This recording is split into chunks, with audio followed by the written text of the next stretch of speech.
What's up, everyone? Good morning. It's early out here on the West Coast, earlier than I would usually have my show. So I appreciate you guys for being here with me this morning. I am again Nicholas Wildstar, aka the Governor, gubernatorial candidate for California Governor. Please definitely be sure to connect with me if you haven't already, right there at the bottom of your screen. Facebook, Instagram, YouTube, TikTok, all that good stuff at Governor Wildstar. All right. And definitely be sure to share this video. So if you're watching on YouTube, hopefully you'll enjoy the conversation with my guest today and we'll be inclined to click that subscribe button and join my over 30,000 subscribers on YouTube. And definitely please be sure to share. Sharing is caring. That's how we spread the word of liberty and bring that back to a country that desperately needs it. Speaking of a country that desperately needs it, I think our guest today would have more knowledge as to why that's more imperative than ever. So I'm going to introduce him now. I have here with me Mr. Scott Horton of the Scott Horton Show and host of AntiWar Radio. Thank you so much, Scott, for being here with me. Thank you for having me. Happy to be here. Oh, thank you. Thank you. You're a pretty esteemed guy in the libertarian circles. You're like a libertarian legend. Anybody that gets the mainstream media to be able to say the word libertarian on TV kind of reaches this status in the party. So thank you for being here, the legend himself. Again, a host of the Scott Horton Show, your own podcast, as well as Anti-War Radio, and also author of a book that I just found out I definitely got to get. And it's called The Great Ron Paul, as well as Fool's Errand, The Time to End the War in Afghanistan, and Enough Already. That's actually your latest book, The Time to End the War on Terrorism. So, Scott, if you could, I know a little bit about you, but to those people out there who know nothing of you, if you could just introduce yourself to them, please. Sure. Well, I'm just a typical anti-government extremist type from Austin, Texas. And I've been a libertarian since I was a teenager in the 90s, at least. You know, I'm a Ron Paul guy. Essentially, as you can tell, I published a book of transcripts of 30 interviews I did with him over the years. Since 2004 was my first one. And and then, you know, I fell in with the antiwar.com crowd early on in the terror war, just because they are essentially, you know, Ron Paul libertarians. Although, you know, on this issue, what I really like about antiwar.com, what I've always liked about it, is it's a single issue site. And so even though it's run by libertarians, it's not about libertarianism, and it's not for just libertarians. It's for everybody. And we run articles, and always have run articles by right wingers and left wingers and anybody in between, and whatever level of status, as long as it's good non-interventionist stuff. So when I first started reading antiwar.com, I was like, wow, these guys publish Ron Paul congressional speeches as articles because they're so good, you know, and all their best writers. So I fell in with them, you know, right around going on 20 years ago anyway, in the run up to Iraq War II. And I'm now editorial director there. And I've done this show. I've done 5,600 interviews since 2003, former pirate radio guy. And I've done all different incarnations of my interview show since 2003. And as you mentioned, I do anti-war radio on KPFK, which is the Pacifica station, 90.7 FM in Los Angeles, on Sunday mornings there, where I've been on the air for, I don't know, 11 or 12 years, something like that, 11 years, I guess. And then I guess you can see behind me, for those watching the video version, you can see, as you mentioned, my books, Fool's Errand and Enough Already. Fool's Errand, it actually started out as Enough Already, which is about all the terror wars since '79. But when I started writing, I got stuck on chapter 2. And so it became a whole book about Afghanistan and why to end that war. And then I started over again and did Enough Already, which is, you know, kind of a brief take on all the interventions in the Middle East since the Jimmy Carter years, and explaining how each, you know, intervention led to the problem that led to the next intervention, that led to the next intervention, that led to the next intervention, all the way through the very end of the Trump years 1 year ago. And then that's about it, you know. Oh, I can't hear you. I apologize. Oh, there you go. No problem. I was saying it always seems as if there's a domino effect with these wars, that one Mhm. tends to lead to the next. And it seems like we've been in this everlasting circle of wars ever since what, World War II, you know, Sure. uh, one after the next. So I wanted to ask you, because you brought up Ron Paul, and I was a big Ron Paul enthusiast and supporter of his 2012 campaign for president. I actually found out about him after the 2008 presidential election, after Obama disappointed me. And I said, no more, no more Democrats. I've never voted for another Democrat again in my life. And stumbled upon Dr. Ron Paul, who was running as on the Republican ticket as a Mhm. candidate for president. So I jumped on the Ron Paul bandwagon and was supporting his campaign for 2012.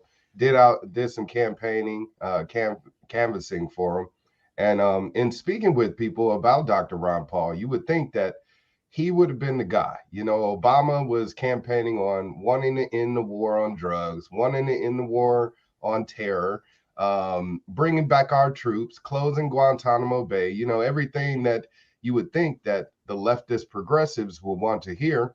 Then he gets elected and didn't do any of that. You know, he claimed that he wanted to end the war on our money too by stopping Wall Street dead in its tracks, but then Mhm. ended up taking money from Goldman Sachs. So um again, with this raising up of public issues and bringing into public awareness, and then Mhm. letting down the people by not delivering, eh, Right. being someone that is a Ron Paul supporter, going out and speaking to people, I would basically hear from them that the reason why they weren't going to vote for him was because he was too soft. That because he, he wasn't enthusiastic about going into these foreign territories and wanting to conquer their land, that he wasn't the right guy. So I wanted to ask you, why do Democrats and Republicans Mhm. support warmongers? It, Yeah. Man, that's there's so much there, and believe me, I mean, that's the story of my life where you just explain what we all kind of have been through over the last decade here. And I would just point out the irony that it's inescapable, right? Like if you just got here, you could guess that this is how it would go. And especially in the year 2008, you got W. Bush is still in the chair. You know, remember what a difficult time Bernie Sanders had running against Obama's legacy while Obama's still sitting there. You know, same thing here, right? Where Ron Paul has to attack the sitting president for everything. And that doesn't go over well in the Republican Party at all. But in America, broadly speaking, people were dying not just to be rid of Bush and Cheney, but essentially to apologize, to somehow make up for the mistake of Bush and Cheney and even their reelection, and to somehow kind of explain to the world that we're really sorry about that. As you said, the themes of the election of 2008 were, we're going to close Guantanamo Bay. We're going to bring our troops home from Iraq. We're going to do all these things, right? So, but then on the substance, well, first of all, on the surface, Ron Paul was exactly like W. Bush, right? They're both a German stock. They're both Texas Republicans. They're both totally square. I guess Ron's a Baptist and Bush is a Methodist, but close enough. You know, they're both married to their first wife still, and not, you know, scandalous types along those lines. And they just seem to be the same. So on the surface, like, how in the world we all want to apologize and take back W. Bush, which we can't do, but we want to do as close to that as we can. How are we going to elect a Texas Republican? That just doesn't fit. Even though if you actually know the substance of Ron Paul, you know that he actually is the exact opposite of W. Bush in all of the most important ways, right? But we're talking about substance versus surface here. And on surface, Ron Paul just couldn't win. Meanwhile, here comes Barack Hussein Obama, a black guy with a Muslim name from Illinois and from the other party, tall, dark, and handsome, opposite of W. Bush in every way on the surface.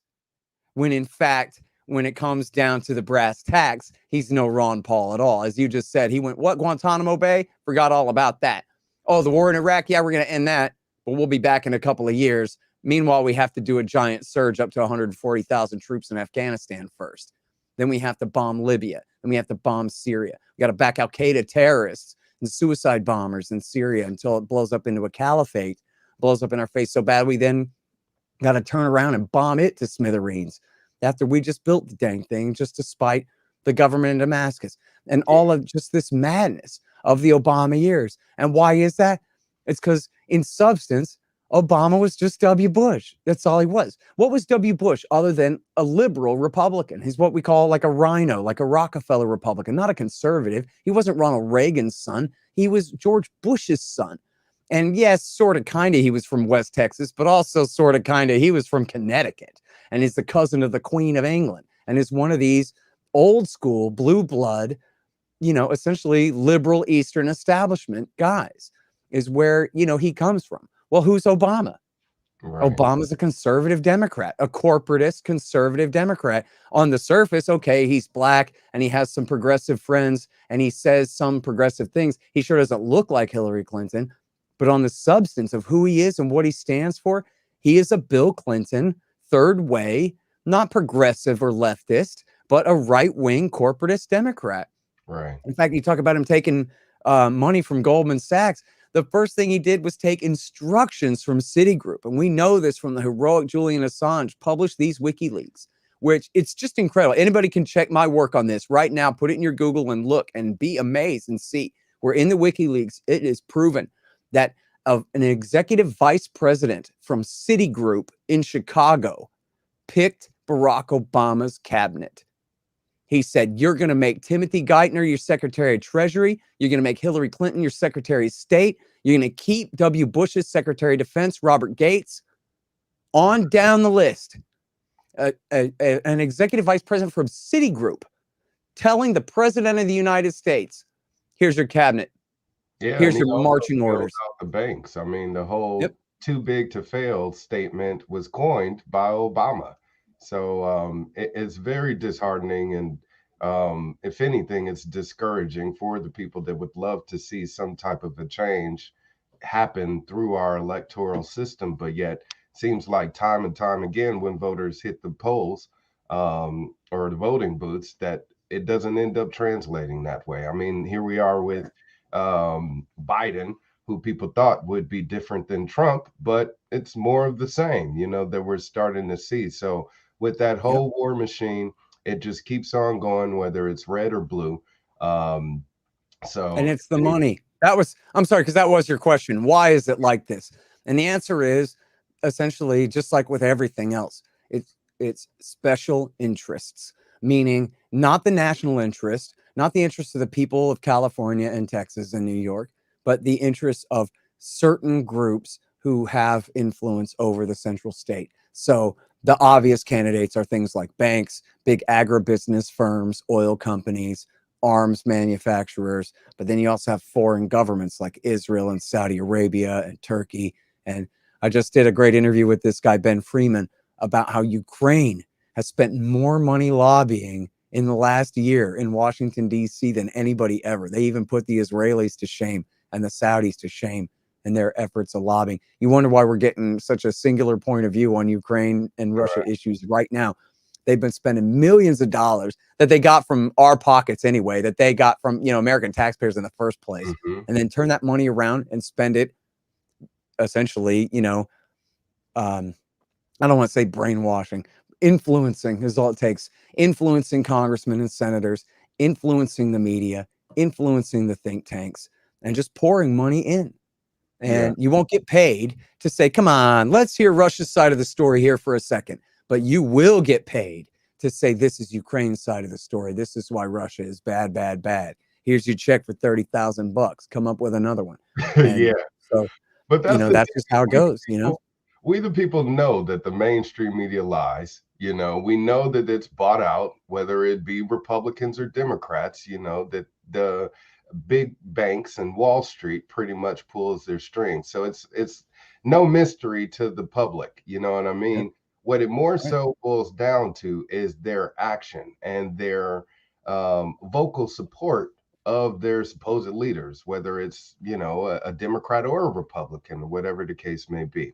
And even when it boiled down to the reason why we ended up in Afghanistan, Bush touted how Iraq had and Afghanistan had weapons of mass destruction, and that was the buzzword that pretty much ended up instilling a lot of fear into the public to back that invasion. So that still seems to be the case, whether it comes to Iran or North Korea or Russia, even, that they may have weapons that could harm Americans. And so that's the reason why the American public then says, go destroy them all. And that seems to be the case now with Russia, et cetera. But I want to ask you, just as devil's advocate, Sure. why should or why shouldn't we stop Iran, North Korea, other countries from being able to essentially create a weapon that could potentially harm Americans? Yeah. No, it's a great question. And, as soon as the Soviet Union fell apart 30 years ago, the think tankers, again, paid by the arms manufacturers, started saying, oh no, rogue states with weapons of mass destruction, Iran, Iraq, Syria, North Korea, they could get a nuke and they could launch it at us. But here's the thing about that. 3-stage rockets for delivering nukes to North America, not easy to come by. Very, very difficult. It's taken North Korea a very long time to get to the point where they could presumably target North America with a nuke. Only in the last couple of years, after all these years of hype. And now, but when it comes to why should we allow them or disallow them? Essentially, it's not up to us. There are 192 something supposedly sovereign nations in the world. And if they have not signed the non-proliferation treaty, or if they have unsigned it, then they have every right to make nukes. And America doesn't have any right to start an aggressive war to stop them. And there were people who tried to get Ike Eisenhower to start a war with the Russians when they first started developing nuclear weapons. And Ike Eisenhower said, no, man, I just got home from World War II. And all these people talk about starting a war. You go start one, man. I ain't starting another war. This is a 5-star general turned 2-term Republican president talking. No, we're not going to do that. And then in the 1960s, Jack Kennedy and then Lyndon Johnson were confronted with, are we going to attack China and try to destroy their nuclear weapons program? Mao Zedong was quantifiably the most dangerous and violent psychopath in the history of mankind. Are we going to really let him get nukes? And maybe they would have done it, but that would have started a nuclear war with the Russians at the time, with the Soviet Union. So they just couldn't. And I don't think they would have anyway. I think Johnson said, what are we going to do? We're going to invade China? I mean, if we destroy their nuclear program, we'd set it back how long? They just move it to the Gobi Desert where we can't reach it and then rebuild it again and have a nuke in another 2 years anyway. Right. And then we'd be in that much worse hot water with them. And, Mao talked about, give or take a few 10 or 100 million Chinese, we'll be all right. Even if they do nuke us, we got $1 billion to spare. And he talked like a crazy person, like he was willing to get into a nuclear war. And still they said, come on, what are you going to do? You're not going to invade China. And look, China's held nukes since the 1960s. Since 1964, they detonated their first atom bomb. They haven't used them. Only the Americans have ever used atom bombs on anybody. Right. I always think that's absurd also, about how people fear other countries using, nuclear weapons when, as you said, historically, America has been the only country to have used weapons of mass destruction of such capability. And that's why they have to lie all the time, right? That's why they tell you things like, well, the Ayatollah in Iran, he'd be willing to commit entire national suicide. Right. And he'd be willing to have the Israelis thermo-nuke his entire subcontinent of Persia off the face of the earth forever if he could just get one nuke off at Israel.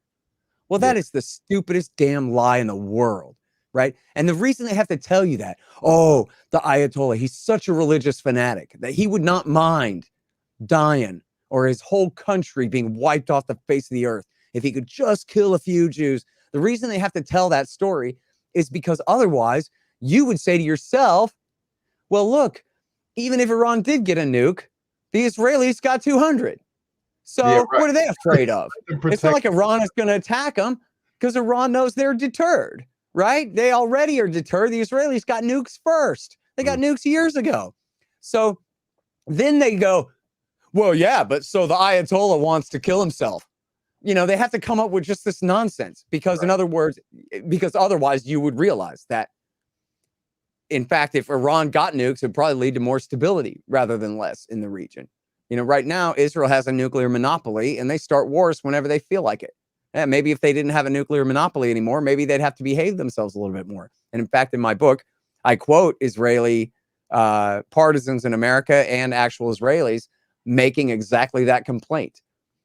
They say, if Iran got nukes, this is the words of Benjamin Netanyahu and Ehud Barak themselves. If Iran got nukes, oh, we don't think that they're going to launch a first strike against Israel. What are they, stupid? They're not going to do that. But it would limit our freedom of action and our ability to intervene in Lebanon and in Syria, quote, at will. That was Ehud Barak. We want to be able to do whatever we want and no one can stop us in any circumstances. And if Iran had nukes, then they'd be able to say, you better not do that. And then we wouldn't be able to do that. You're right. Right? So, in other words, they want to be free to start wars. They want to remain undeterred rather than allow someone else to build a deterrent for them. Right? So in other words, the Ayatollah ain't coming. Even if he had a nuke, which he doesn't have a nuke, and he's not making nukes, that's a whole other subject. But let me just tell you, everything you've heard your whole life about the Ayatollah in Iran is making nukes has been a lie. If that was true, he'd have a pile of them right now, wouldn't he? He doesn't have a single one. 1940s technology we're talking about here, okay? He doesn't have a single one, and the reason why is because he never tried to make a single one ever. You just heard 10,000 lies your whole life about it, but they were never true. Nor has there been any serious conflict that has arisen between the two countries. You know, they do a lot of tough talk. You know, all these war leaders, whether it's North Korea, they're always tough talking about North Korea. That's all Trump seemed to do while he was in office. He didn't start any wars, but he didn't seem to end any either. So, well, let me do North Korea for you. You want to know? Yeah. I'll do it fast. So Bill Clinton has a deal with the North Koreans. It's called the Agreed Framework. Well, let me go back a step. The Soviet Union falls apart. It's gone by Christmas Day, 1991 is the last day of the Soviet Union. Red flag comes down, red, white, and blue flag comes up. The last of the Soviet republics are freed. There's nothing left but the rump of the Russian Federation under the control of Boris Yeltsin. So now, who's going to support North Korea? That was their, big supporter, more than China even at that point. So at that point, the grandfather was still alive, Kim Il-sung. And he said, essentially, he wanted some money, right? And says, well, maybe I'll just get out of the non-proliferation treaty and start making nuclear weapons. Anybody want to bribe me not to? Essentially, right? So Bill Clinton, I think H.W. Bush started it, but Bill Clinton went over there and said, no, let's talk about this. Let's see what we can do to keep you from making nukes, okay? And they signed a deal in 1994 which is his second year in office, so the beginning of Clinton. They signed a deal called the Agreed Framework. It wasn't a final deal, as you can tell. The Agreed Framework for coming up with a final deal at some point is sort of where that name comes from. But they did agree already. They said, listen, you guys stay inside the non-proliferation treaty. You keep your safeguards agreement with the International Atomic Energy Agency so that they can inspect all of your facilities, make sure you're not making nukes. And we will, 1, give you cash money, 2, give you fuel oil for heat and, to produce electricity and whatever else.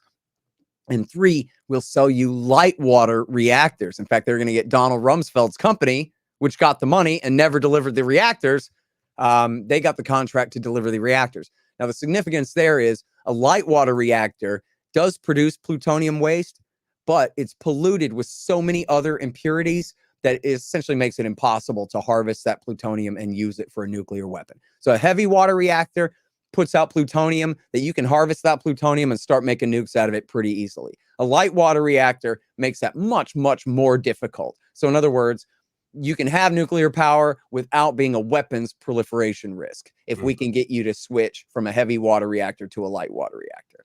Okay. Well, problem was, and I hate Bill Clinton, okay, but this was one thing that he did that was a decent policy of his that he really worked toward.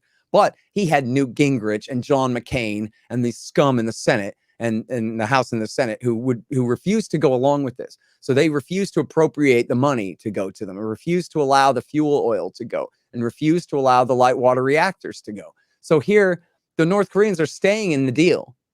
They're staying in the non-proliferation treaty. They're staying in their safeguards agreement with the International Atomic Energy Agency, and they're not making nukes. America is not coming through on our side of the deal at all.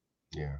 But then time runs out on Clinton. Clinton goes, W. Bush comes in. And it's a real complicated thing because you had Colin Powell. One of the first things he said was, oh, we like the agreed framework, and we're going to keep Bill Clinton's policy. We're going to keep developing that further and see what good we can make of it. And Dick Cheney and the neocon hawks were like, no, we're not either. And who the hell does this guy think he is? He's just the Secretary of State. He doesn't get to decide a damn thing. The vice president is in charge of this policy. And he's got Colin Powell's underlings, David Wormser, and especially John Bolton. They don't work for Powell. They work for Cheney. They're his saboteurs in the State Department, keeping control of Powell and Armitage, preventing them from having their way on all issues. But North Korea was one of them. And where? So then here comes John Bolton. I'm sorry, go ahead. I said, where have we heard John Bolton before recently? Yeah, well, he's the guy who ruined the deal for Donald Trump in Hanoi in 2019. So we'll get to that in just a moment. Same guy. So here he is. He's working for Bush. He's Assistant Secretary of State for Arms Control and Prevention, I think it was, something very close to that. And he comes in, and here's what they do. This is in the year 2002, in the fall of 2002. First of all, they accused the North Koreans of breaking the agreed framework deal, which was not true. Now, it was claimed that they had a secret uranium enrichment program, which may have been true, but it was never proven that they had successfully enriched up to weapons grade or that this was a secret weapons project. They were just enriching uranium. That might have been for fuel for their civilian nuclear reactor, and it was not a violation of their safeguards agreement. Maybe they were sneaking around to do it, but it wasn't actually illegal. And so, in other words, if the Americans had been dealing in good faith, they could have just said, hey, we have some information here. You guys are rich in uranium, and we don't like that. We would like to negotiate to add that to our deal, right? We're going to add a sentence here, and we want you guys to shake hands on that. We'll bring you that fuel oil that we promised you or something. Nope, they didn't do that. Instead, they said, aha, the North Koreans are cheating, which they actually weren't. And so therefore, they broke the deal, and now we're breaking the deal. We don't want to save it. We want to throw it overboard. Now the agreed framework deal is hereby abrogated, and we will never sell you those light water reactors or bring you that cash or that fuel oil that we promised in the deal. The deal is off. Then they announced all new sanctions on North Korea, and this is all in the fall. This is in October, November into December 2002. They say, while everybody's scared of what they're going to do in Iraq, they're getting away with doing all this in Korea. They say, okay, so first of all, the deal is off. Second of all, brand new sanctions against North Korea and all their political leadership and all of this. And then third, they announced a new thing that they called the Proliferation Security Initiative, the PSI. And it was a brand new thing the Americans had just invented. It was essentially completely unlawful if you go by the treaties over the law of the sea and all of that under the UN, which are all American written treaties and laws anyway. Right. But this said, we are unilaterally going to just seize North Korean boats on the high seas if and when we feel like it in the name of non-proliferation or anti-proliferation. And then they included North Korea in their nuclear posture review, which is this extremely important document that every presidency puts out about who we may or may not nuke and whether and to what degree we reserve the right to a nuclear first strike. You might remember Obama promised, well, previously, our governments all reserve the right to a nuclear first strike against anyone. And Obama quite controversially said, no, we only reserve the right to a first strike against other countries that have nukes or Iran. And that was a controversy. People said, how dare you? Hillary Clinton attacked him in the primaries because someone asked him, they go, you want to expand the war into Pakistan, but you wouldn't use nukes in Pakistan, would you? Which was a stupid question because he wasn't saying anything about nukes anyway. What the hell are you talking about, nuking Pakistan, lady? But that was the question. And Obama says, no, we're not going to use nukes in Pakistan. And Hillary attacked him and goes, you see how young and inexperienced and naive this guy is? You never say who you're not going to nuke. That we reserve the right to a nuclear first strike against any nation in the world, whether they have nukes or not. And this was, she thought, a great way to chastise Obama, but it just made her look like a psychopath, of course, and helped him and hurt her. Well, it's the tough talk that people are used to and end up supporting in some way, shape, or another. I mean, the whole scare tactic of wanting to keep weapons out of their hands because they're going to harm Americans has worked. So why? It puts the weapons right in their hands. Yeah, exactly. So yeah, just to finish up real quick, I'm sorry I'm taking too long. That nuclear posture review, I did that Pakistan tangent. That nuclear posture review is this extremely important document that says who we may or may not nuke.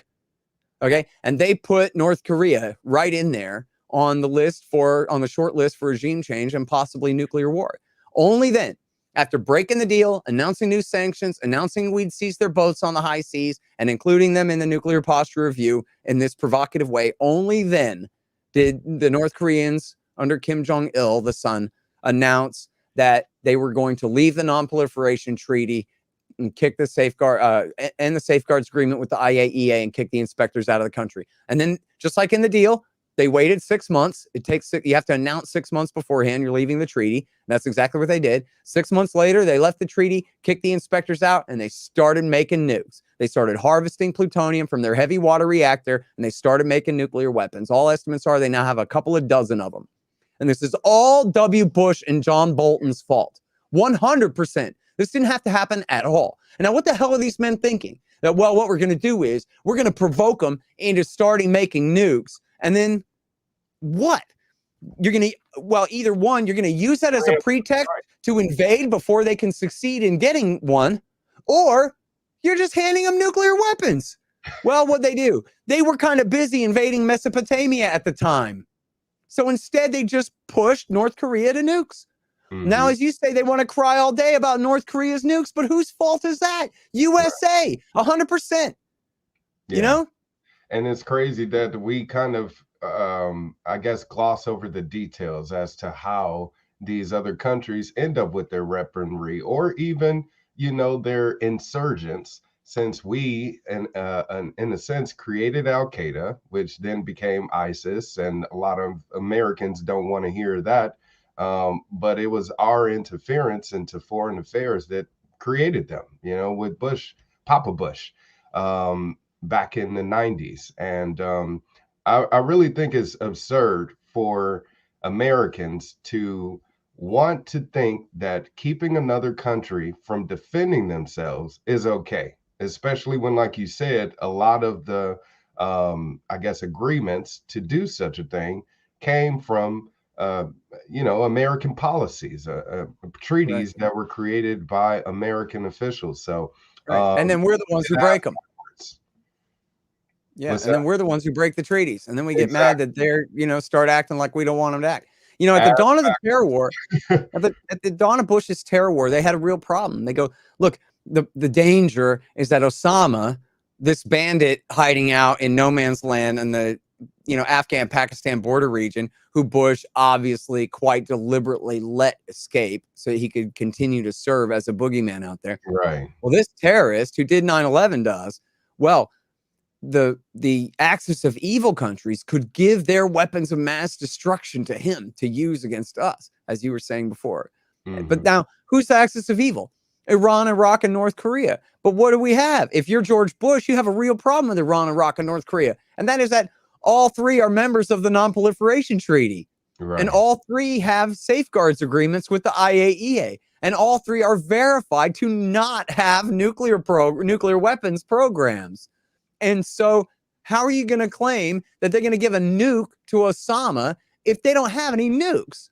And, of course, it'd be a lot harder to argue if they'd killed Osama, but they didn't. They let him escape for 10 years. So they were able to say that this is the danger. Now, with Iraq, they essentially just buffaloed us in, right? Like a football player running stiff arm, right? Like we are just going to Iraq and there ain't nothing going to stop us. And it don't matter how preposterous the lies are. We're going to have 10,000 of them. And no one's going to be able to sift through all the lies before we put our boots on the ground. It is on. And that's how they did Iraq.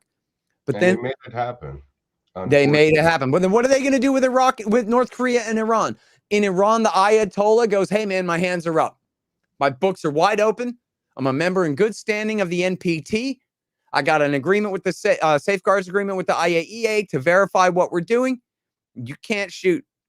In North Korea, the same thing. Like, why are you going to regime change us? We're not making nukes. And then, quite obviously, I mean, without, and in fact, you do even have John Bolton's exact words about this, really. I mean, he bragged about this in his memoir, that, you know, they were trying to drive the North Koreans out of the treaty. That way they could say, see, they're not in the treaty, they're a nuclear weapons threat, now we can do a regime change. Problem is, they didn't think out their plan all the way, or John Bolton didn't have a firm handshake from W. Bush that, Mr. President, if we do step 1 and 2 here, you're going to follow up with step 3, right? Or whatever it is. So they ended up just handing nukes to their enemy. They got away with their regime change in Iraq, but of course, barely. It was supposed to be easy. And instead, the thing was a giant catastrophe. So there was no way in the world they were going to go on to Tehran after that. So instead, all they ended up doing was essentially 1/3 of their plan, and they ruined everything. Yeah. You know, the only way even from their point of view, the only way Iraq made sense was if you're going to Iran too. Because if you just empower the Shiite supermajority in Iraq, well, you're just empowering Iran's friends. The only way to make that okay is you do a regime change in Iran too. Make sure you got guys you want in Iran, then it don't matter how much influence they have in Iraq. But these guys, they just didn't have their act together. Look at the map. Iran is 4 times the size of Iraq, and it's made out of mountains. And it had not been under total blockade and bombing and siege for a decade leading up to the war the way the Iraqis had. And so when the military told W. Bush, you know, hey, we look at Iran, we don't want to go to Tehran, man. You're talking about a Normandy-sized invasion. You're talking about a massive, like, you know, bring back conscription-sized effort to invade Persia. The worst they ever really thought about doing was an air war. But the problem is you can't do an air war over a country that has that sophisticated of anti-aircraft missiles that they've gotten from the Russians. You would have to put in essentially at least the entire Special Operations Command with laser designators to try to take out the anti-aircraft before the heavy wave comes in. And it's just, you know, I think the Air Force talked tough about it for a little while, maybe the Navy too a little bit, but the Army and the Marines and the Special Operations Command, they were like, dude, we're not going to Persia, man. We're just not going to do this. You're going to lose 5,000 SOCOM guys. You're going to lose 5,000 Rangers and MARSOC and Force Recon and whatever on the ground pointing lasers at missiles. You're just not going to do that. They told W. Bush, we're not doing that. They don't let it deter them, though, from wanting to invade these countries, you know, and send in troops on the ground, or, you know, do these air invasions, flyovers, or whatever the case may be. And the revolving door of political figures seems to continue with, like you said, Bolton being involved in Obama's campaign, and then turning around and also being involved in Trump's presidency. Well, yeah, I mean, and Trump took him to Vietnam to negotiate with the North Koreans. And what he do? He ruined it immediately. I mean, what was Trump thinking? Sitting down at the table, bringing this guy and sitting him down at the table. More of the same, of course. I mean, I might have screwed that up. Change things. I think it was. I'm sorry. I think it was Singapore first. I think he brought Bolton to Singapore, and then when they went to Saigon or Hanoi, I forgot what the hell it was, but Ho Chi Minh City now. They literally banished Bolton to Mongolia and sent him, you know, literally to outer Mongolia, which is like a cliche, right?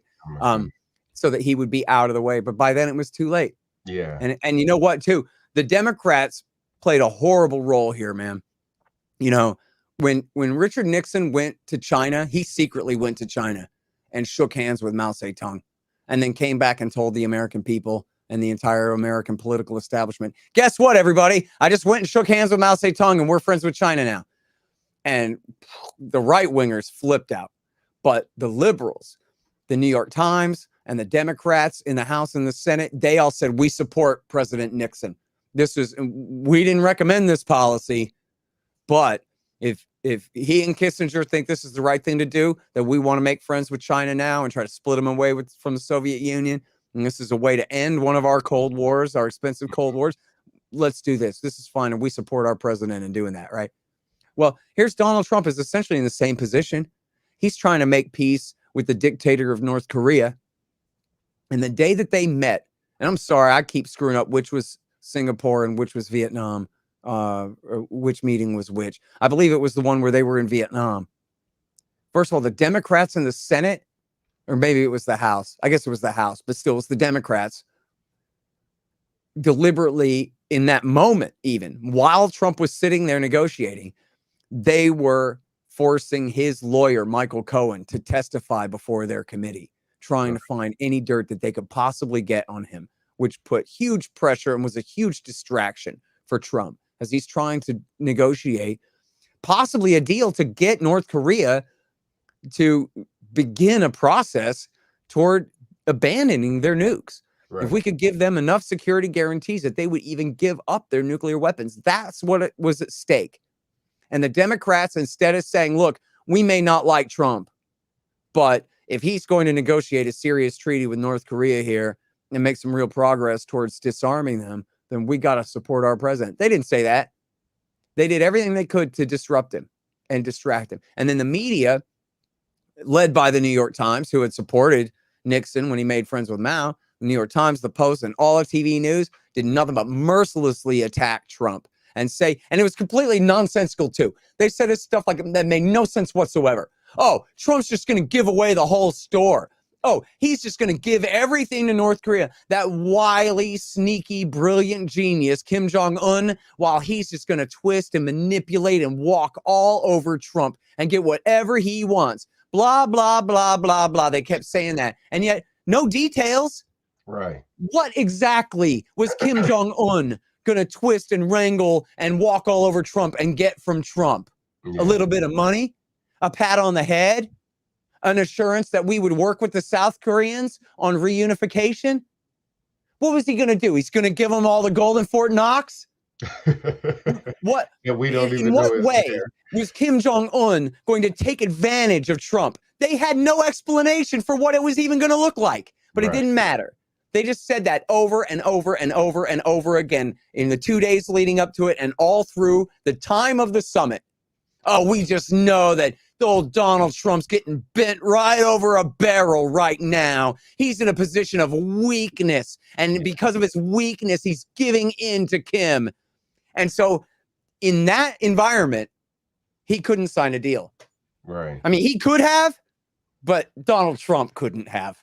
Donald Trump was like, there's no way I can sign a piece of paper with this guy today. I'm going to look weak. He's supposed to be the deal maker. So if he's supposed to be the deal maker, but the Democrats, they successfully sabotaged him. And he wasn't man enough to say, I don't give a damn. I'm going through with this anyway and prove what a tough guy he is like that. Right. But no.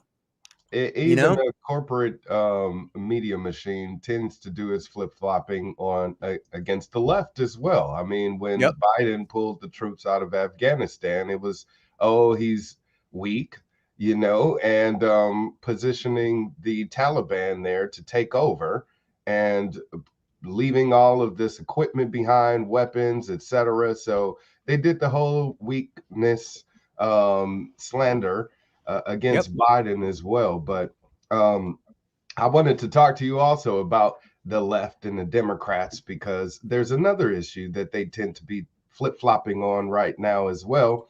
And that's with this whole freedom convoy thing that's happening all over the world, it seems, because during the Black Lives Matter protests, there were police officers that went out there to disperse the protesters and end the demonstrations that were happening. And of course, police officers weren't being so friendly about it and were using force, which led to a lot of personal injuries by peaceful protesters. And when this happened, the right had its heyday. You should be respectful of authority, just do what they say, et cetera, et cetera. Fast forward to now, where this freedom convoy is happening. You have those peaceful protesters out there occupying, the streets out there in Ottawa and Australia and Germany and all over the world, it seems. And now I believe there's one developing here in America from California to DC. So we'll see what happens with that. But since then, of course, there has been police officers, again, assaulting peaceful protesters, leading to personal injury.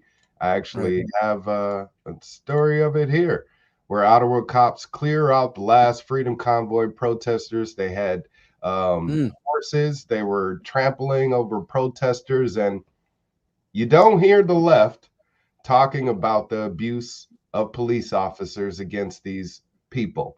You don't hear people on the right talking about police officers abusing their authority to, or basically saying, follow the law or just do what they're telling you to. Right. So, yeah, it's bad when it happens to us, not when it happens to the other guys. And of course, both sides love to leap at the chance to accuse the other side of hypocrisy without admitting that, we've been kind of hypocrites about this too. Maybe you guys were right. Right. Exactly. What the cops were doing to you was bad last time, and this and that. I don't know if you're familiar with the second Waco massacre, which took place at essentially like a Hooters type restaurant a few years ago, where a bunch of bikers met. It was essentially all Hispanics and white guys. And the cops claim that somebody fired a shot. And then the cops just opened up with their AR-15 rifles and just massacred these people. Oh my God. And then arrested every single one of the survivors and accused them all of doing this and all this thing. It was just an absolute catastrophe. And at the time, obviously, what should have happened is all of Black Lives Matter should have rolled down to Waco in support of these guys. Right. And to be, even if, and I know because I saw them on Twitter at the time saying, well, they would never support us. And I'm like, yeah, but now's your chance to be the bigger man. You come down and say, see, this is what we're talking about, man. The cops are out of control. They do this kind of thing to us too. That's why we're complaining. Now we can all be friends, right? See? No, they wouldn't do it because it wasn't their guys, And then just like you're saying here, the cops crack down on the right wingers, and you hear right wingers, they stop saying, just obey the law, because screw the law. The law is wrong. So why should we obey a law that's wrong? So that goes right out the window, right? And they don't say, you know what, maybe we were wrong when the cops were cracking y'all's skulls a couple years ago, and we were saying that, well, obviously you're bad guys or you wouldn't be in trouble with the cops and all that. Maybe there is more to it than that. Maybe there is a reason. I mean, hell, on the left side, they're protesting against police brutality in the first place. You're living through it, right? It's not like they were just getting beaten while they were protesting something else. They were protesting getting beaten while they were getting beaten. You know what I mean? But now, so here's the thing too, though, that happened with the Black Lives Matter stuff is you have, in my mind, three distinct categories of people and behaviors here that in the mind of right wingers, especially, but also on TV from the left too, from the liberal point of view, these things all get conflated together. One is peaceful protesters. Two is rioters. Three is looters. And these are different things. And what we saw during the Black Lives Matter protest was the cops will beat the crap out of peaceful protesters. But once the sun goes down and the looters and the rioters come out, the cops all retreat. They're not willing to put themselves on the line. And then the people watching on TV, they just see arson fires and some of the same protesters that were on TV earlier in the day. And the whole thing gets all conflated together. So where in many places, in most cities where they had these protests, there was no violence whatsoever. It's just people from the neighborhood complaining about how they're living and saying they want some accountability, right? But then you have the worst case scenarios where people are, looting these stores in New York and burning down Kenosha and all this kind of stuff. And so then right wingers are saying, look, in fact, I heard a lot of right wingers say this. They said when George Floyd was murdered, they said, hey, those cops should go to jail. I mean, screw that. That's horrible. That was wrong what happened to that guy. That's, and you know what? If maybe we do need a real reformation of the police if this is how they act. But then all the buildings catch on fire. And all those very same right wingers say, well, good thing the cops are here, because who's standing between me and the people who would burn my city down except the good old boys in blue? Well, so I think if anything, and that was one more thing. That was right on the heels of a lot of right wingers getting really red pilled, as they say, on the cops because of the lockdowns. And the cops were the ones enforcing the lockdowns. And you had all these kind of middle class and upper middle class kind of conservative right wing and conservative Republican voting people were being outright oppressed, having their rights violated by the police in the most extreme kind of ways. And then you have Floyd and the protests happened right after. So those right wingers, if they were ever going to listen to left wingers complain and black people complain about how police treat them, it was right then. But then the arson fires, that just does it, man. As soon as it turns into a riot, and again, the cops who start the riot by killing a guy, they're nowhere to be found when it comes to truly protecting property when it's at threat. And if somebody tries to defend their own property, they can go to jail for that. You're supposed to just retreat and let them burn your business to the ground or whatever it is. And so then that essentially rallied the right wing back to the police's side again. Now here we are again, where the cops are cracking down on truckers, not criminals. Right. Truckers, the lifeblood of our entire society, right? What are we going to do without them? We're going to go hungry is what we're going to do without them. These aren't criminals. These are the people who put meat on our plate. And you come after them and crack their skulls like they are rioters, right? Or like they're peaceful protesters, you know? So now is the opportunity again. This is where libertarians especially come in, right? It's like, it's our job to translate the right and left to each other. Like, listen up, right wingers. These left wingers have a point about X, Y, but not Z. And you guys are right about A, B, but not C. And you guys got to be able to see eye to eye on some of these things, whatever, and let us see what we have in common. It's my belief, and I swear to God, I'm going to shut up after this and let you talk about. It's my belief that the biggest mistake after Mike Brown in 2015 was that I think that's when this happened, was that they coined the slogan Black Lives Matter, which is just totally counterproductive. It's not the point whatsoever, right? The point is accountability for killer cops, right? Accountability, the rule of law. You're not allowed to violate my rights or your rights or anybody's rights. Mm-hmm. That's the law. You're supposed to protect our rights. You're supposed to be our security force, not our executioners. And when they do violate the law and violate somebody's rights, instead of getting a 2-week paid vacation, they have to go to prison. But then by calling it Black Lives Matter, I mean, in a way, what this slogan really means is Black Lives Matter too, right? Like, how come cops protect you, but they hunt us? What the hell is that, right? But you got to drop the two. Because if you say Black Lives Matter too, man, now you kind of sound like you're in a position of pathetic weakness and you're like sort of asking, please be nice to me in a way where it's not a demand anymore. You're sort of accepting your inferior position in the situation. Black Lives Matter too, compared to like Black Lives Matter, just, you know, exclamation point or period at the end there. You know what I mean? So then a lot of people who aren't black heard only Black Lives Matter. Right. Oh, Black lives are so special, but ours aren't. But that wasn't it. It was Black Lives Matter too, was what they were trying to say. But then you have all these other people go, oh, sure, your lives matter, but now ours don't. So you just have the dumbest goddamn argument in the world between Black Lives Matter too and all lives matter. And so we have to hate each other and fight each other over this, you know? All right, so the all lives matter people, they try to use that as a counter argument against Black lives matter, but they get it lost in translation, like you said, when it comes to a white person getting abused or killed by a police officer, like with these freedom convoy protests, but not saying the damn thing about it. It's like, if you really cared about the true objection here, which is abuse of authority by police officers, a public service figure, public service that we're paying for with our tax dollars. So if we say we don't want to continue to pay for that, i.e. the statement defund the police, that shouldn't be such a red flag. But like you said, it's kind of like this dumb argument happening between two people that got their messaging all wrong. Because I actually went out to Black Lives Matter meetings with, chapter, I guess, coordinators or whatever the case may be, the leadership. And I argued against the name being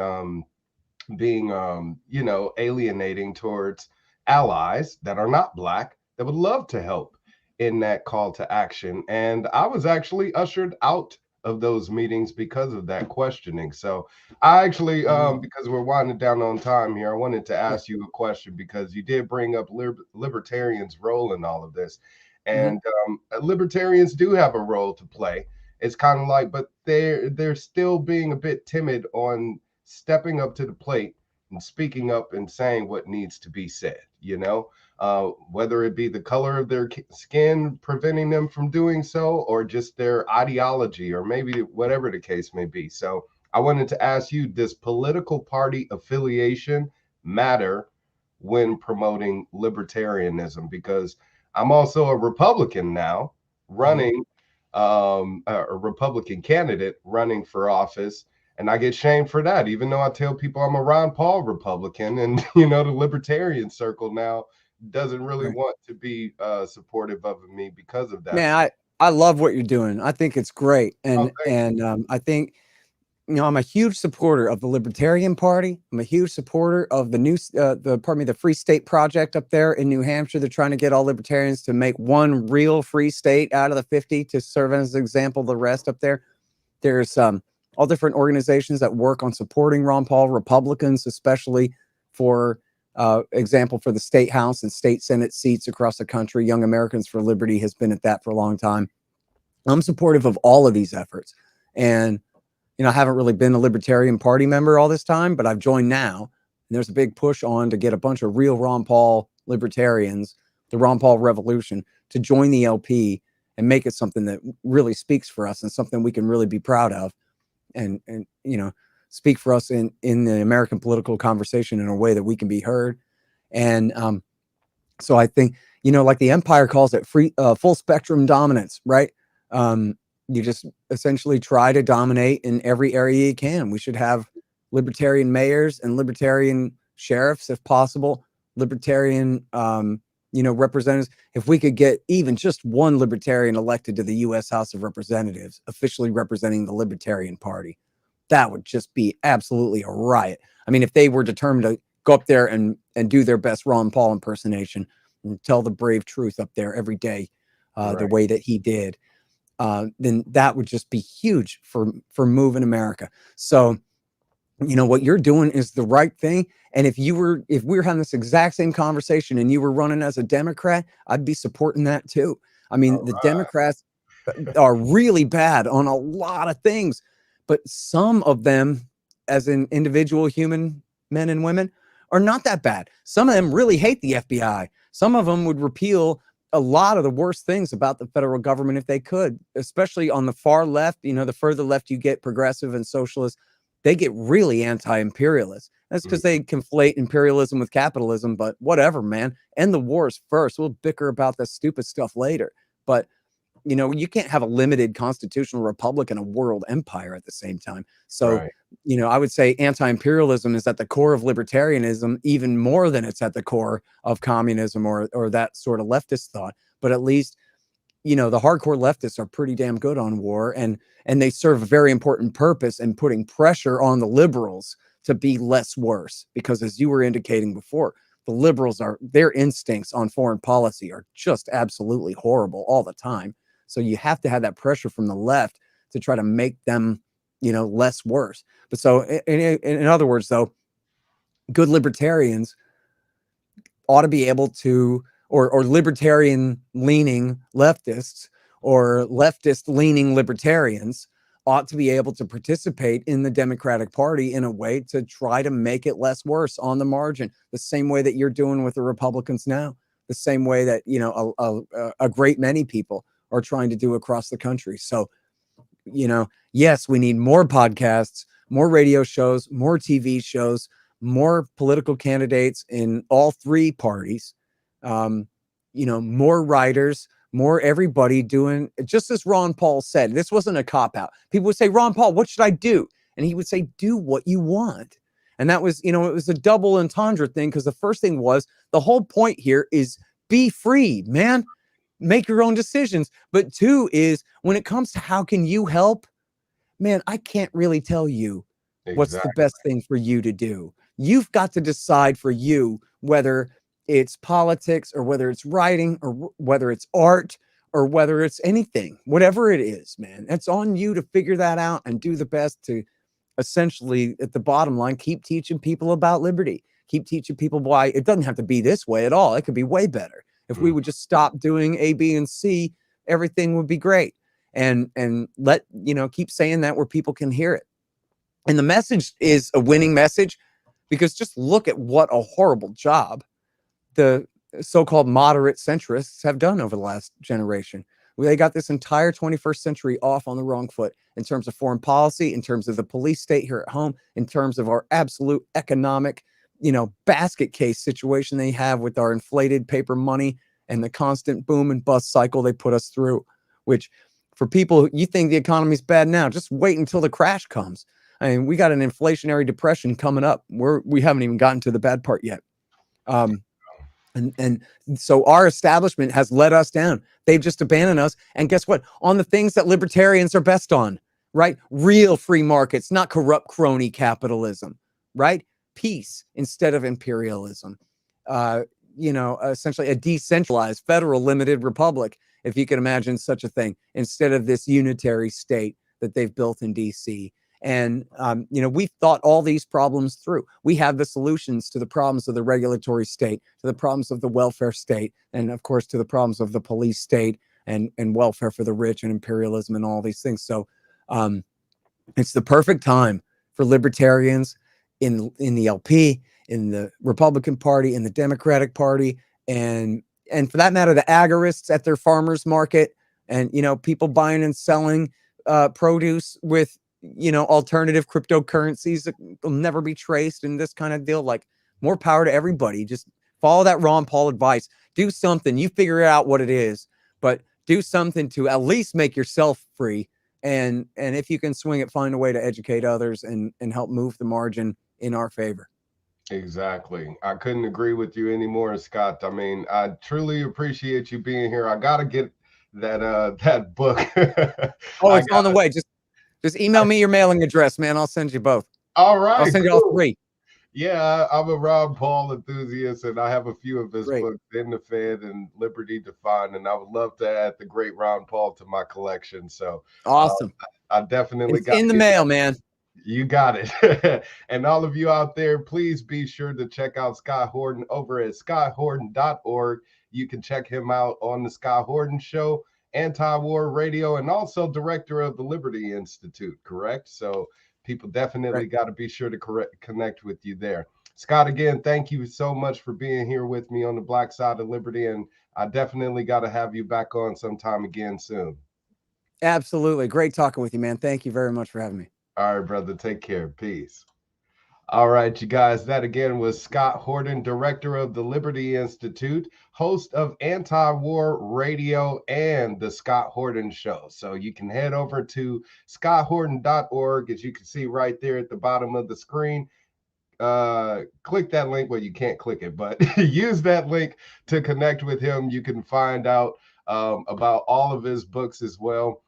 Please be sure to purchase one of them or all three, or whatever else he has to offer, and be sure to support AntiWar.com as well. I hate that libertarians have to pull teeth just to get fundraising, so please make a donation. They said here they have a $40,000 donor that's willing to match donations. For every dollar that you give, it'll be matched up to 40,000. Right now they're at 10, so help them get up to 40,000 so they can have that $40,000 donation matched to get 80,000 and closer to their goal. That they need to stay in operation. We need to make sure that we're supporting each other with our dollars as well. So please, again, head over to antiwar.com and make a contribution today. Thank you all for the comments. Amen on anti-war. Tulsi Charles for president. For sure. We'll see what libertarians candidates end up jumping in the race before 2024. But in the meantime, head on over to antiwar.com, make a contribution so they can do their due diligence in getting the word of liberty out there, okay? And of course, if you guys want to help me, I would truly appreciate it. Please head on over to taxationistheft.info and use the code GOWILD2022 to buy any of the Taxation is Theft merchandise. Got t-shirts, hats, bumper stickers. My favorite is this stamp which you can stamp all of your money with, saying taxation is theft.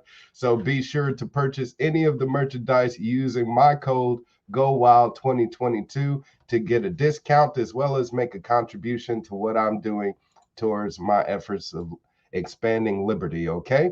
And if you smoke hemp, head on over to nugofknowledge.com. All over the country, hemp is legal, so you can make a purchase of it right here on nugofknowledge.com using my code Wildstar. Every Nug of Knowledge purchase goes towards increasing awareness about the war on drugs and getting those candidates such as myself that want to end the war on drugs actually elected. So head on over to nugofknowledge.com, make a purchase of any of their products, and use my code Wildstar again to get a discount and contribute to yours truly. Speaking of contributions, I could use every dollar right now in making sure that I get my name on the ballot for this gubernatorial election.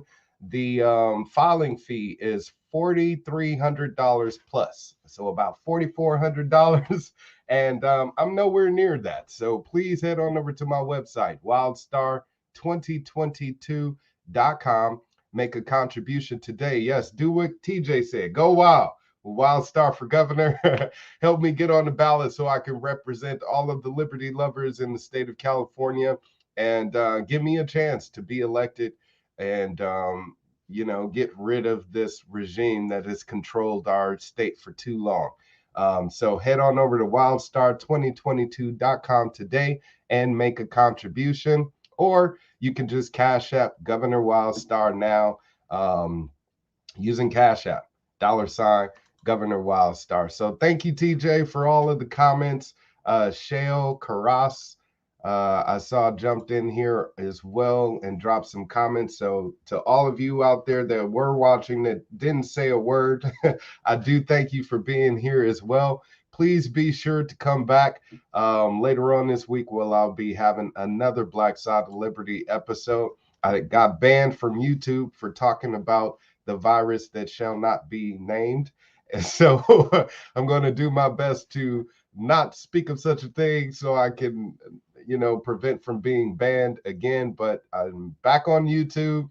I'm still on Facebook, thankfully, and doing my best to put out as many videos as possible. So support me however you can, whenever you can. Just do support. Definitely. All right. Because I need it. Share, subscribe, share this video. As I said before, subscribe if you're watching out there on YouTube, and let's grow our numbers, grow our awareness, grow our audience, and get the message of liberty out there. And you can help by, again, sharing this video. Just share, comment, like, all of that good stuff helps with the algorithms and help these videos be seen by more people. So right there, as the bottom of the screen says, share, subscribe. Subscribe. Say that 3 times fast.